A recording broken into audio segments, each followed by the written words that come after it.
Have you ever asked yourself a question? There's a lot that has been said about a government of national unity. What is this government of national unity? What should you know about this government of national unity? This thing that Zuma said, there's no government of national unity next year. It's just people playing around with other people. Okay. So have you ever asked yourself, what is in the document? What does it mean? In today's video, I happen to get hold of the documents that describe the so-called Government of National Unity. Now, so I'm going to have to go through everything here, but let me start here, right? The Statement of Intent of the 2024 Government of National Unity. Preamble.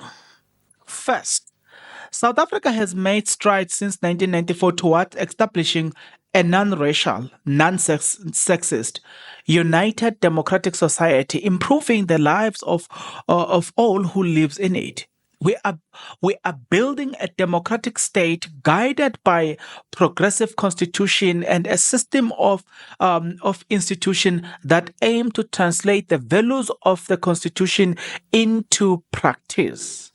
So, right there, you are hearing from people who broke the constitution, who got voted, some are inaugurated illegally by rigging votes, but today they are talking about translating things into a constitution, whatever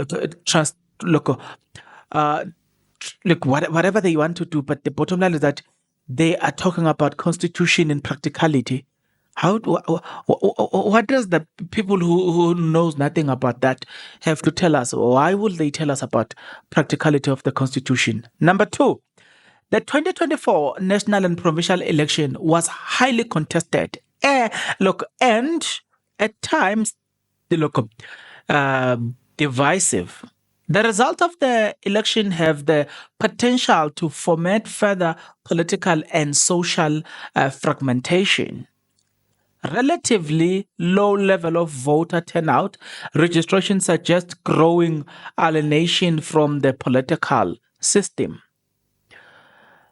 At this historic juncture, we must act to ensure stability and peace, tackling the triple challenge of poverty, unemployment, and inequality. A strain on our constitution, on our constitutional democracy and the rule of law, and to build South Africa for its people.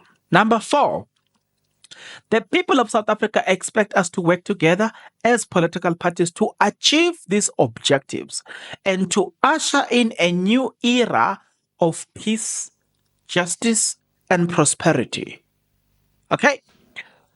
So we're going to have some discussions about this because it's quite interesting and a lot of people want us to know, what is this? What is this? What's your take, Bongs? Well, I do have my take. But before I give you my take a look at this. If you are not yet subscribed, what are you waiting for? Come on, good people. Because to subscribe, it is free. To like the video, it is free. To comment in the comment section below, it is free of charge. To click the notification bell, it is free of charge. To share this video, it is free of charge. To watch this video until the end, it is free of charge.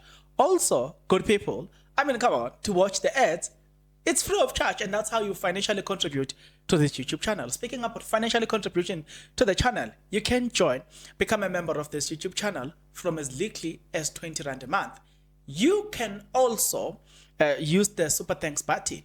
In case you don't want to do that, guys, there is a way where you can use my media company banking details to donate to the channel, and you know what I'm saying, will bring you more, and also guys want to buy more equipment. So the power is in your hands. Please do the honorable thing as we proceed. Number 5. It is in this context that we, as political parties that participated in the 2024 elections, received seats in the national and provincial legislature, pledge to cooperate through voluntarily Government of National Unity, the NGU. The NGU 2024 shall include cooperation in both executive and legislature. All right. Please, guys, give me time because this is gonna be uh, yeah, we're gonna have to go down the rabbit hole and break down everything. You know what I'm saying? So don't worry, just give me time. Okay, we were the last one we read was number 5, right? So now I'm on. Why is it that? Oh, it was number 6. Let's start here on number 7. Number 7.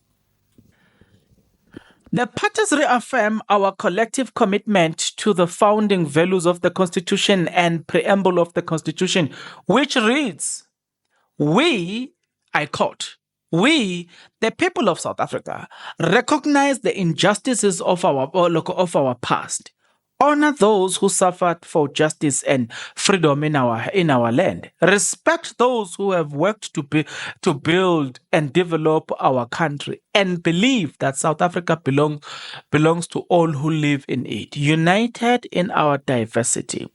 We therefore, through our freely elected representative, adopt the Constitution as a supreme law of the Republic.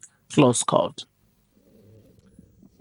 Fundamental principles of the GNU, man. All parties to the GU commit to uphold the following fundamental principle: respect of the Constitution and the Bill of Rights is in its entirety a united South Africa and the rule of law. Non-racialism and non-sexist. Social justice, regret and equality, elevation of poverty, human dignity and progressive realization of economic rights, nation building, social cohesion, unity in diversity. Don't worry. Peace, stability, and safe communities, especially for women and children. Accountability, transparency, community participation in government, advance-based policy and decision making. Now, here's the thing: the DA has already found wanting one of their MPs when it comes to this one: non-racialism and non-sexist. Right now, one DA member have been exposed for racism. Oh, Ramaphosa was not even inaugurated. Already.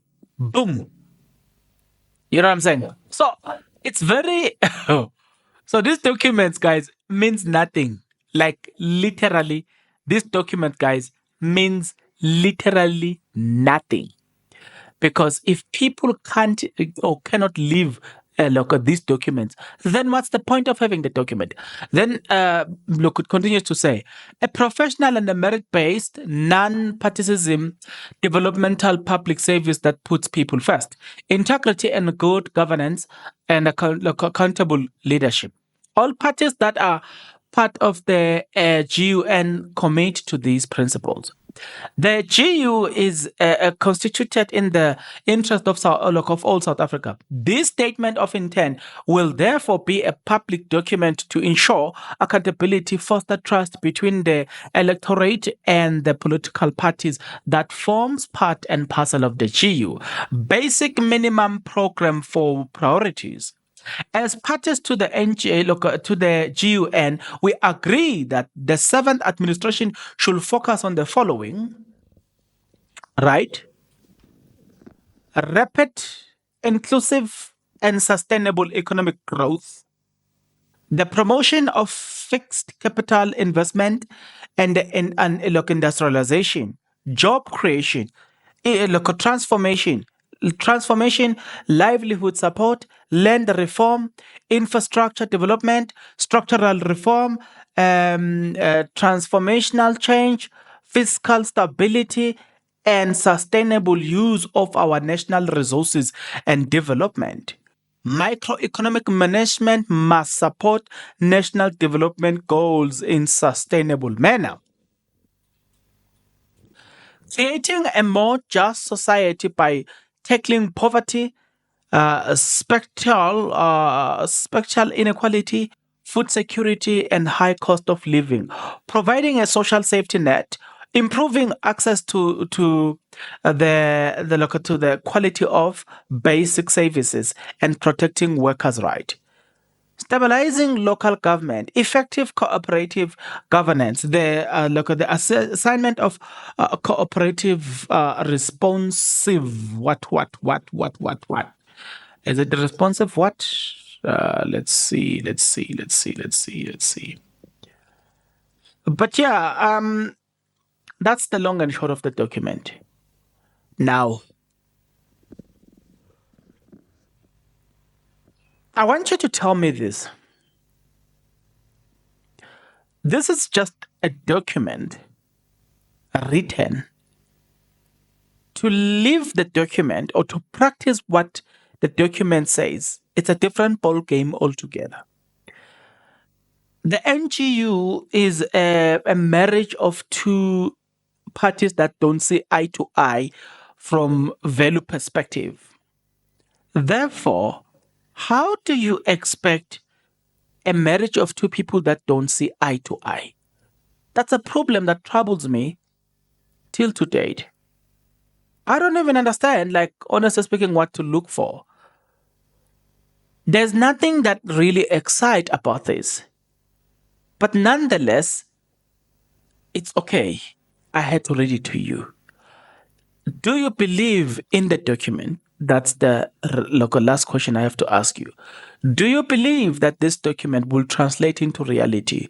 Or just like the coalition between DA, when it was criticized, it changed its name, it became a government of national unity. So shall the document be.